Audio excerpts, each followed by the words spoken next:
Just past midnight, a small notification appeared on my laptop screen. Nice thought. Privacy is the real freedom. It was just one sentence, but I read it over and over. It wasn't just a comment. It was proof that someone had seen me, understood me. My fingers hovered over the keyboard. But I stopped. Not now, not yet. The next day, the library was as quiet as ever. I took my usual seat in the far back corner. Then someone sat next to me.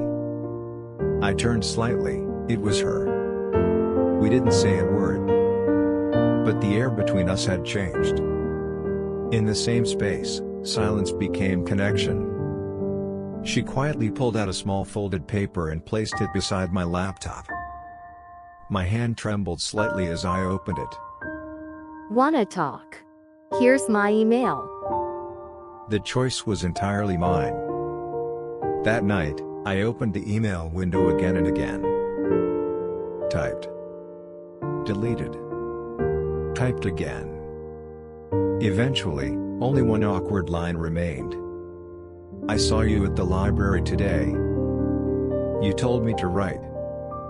After I sent it, I wanted to break my fingers. Still, I closed my eyes. For days, my inbox stayed empty. Eventually, I deleted the app out of frustration. But that evening, I reinstalled it. One message waited for me. You posted that on the forum, right? It stayed with me. I exhaled.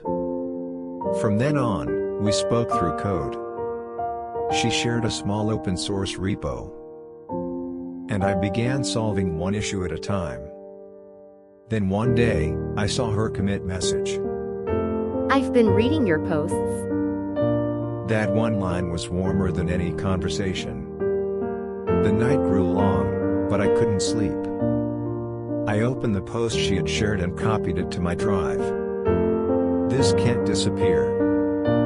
For the first time, I felt like a piece of writing was holding me in return. Back in the library, I watched people instead of my screen. Life moved on around me. But I still felt apart from it. I'm still alone. And I turned back to my laptop. In my dorm, a sentence glowed on screen. Trust is not given. It must be earned. I nodded quietly. This isn't philosophy. It's architecture. I opened a blank file and began typing. Even without trust, we can build structure. What if that structure could replace people? I smiled. Even if it's a delusion, it has to begin somewhere. In class, the professor said, "Every system needs a central authority." I quietly typed. If that center is compromised, we're all living a lie. And in my mind, that's the real problem, Professor. On the rooftop at sunset, under the fading sky, I made a quiet decision. Saying I'll change the world feels heavy. But pretending I can't is worse. I called it possibility. Back in my dorm, I opened the draft file and typed the very first line. Trust is not an emotion, it is a structural issue. For the first time, I was writing toward the world. I thought of her, Eva. That quiet moment in the library. The note. Her words. Even one person reading you, that's enough. Someone saw me. That's already everything. I wrote the final sentence and closed my laptop.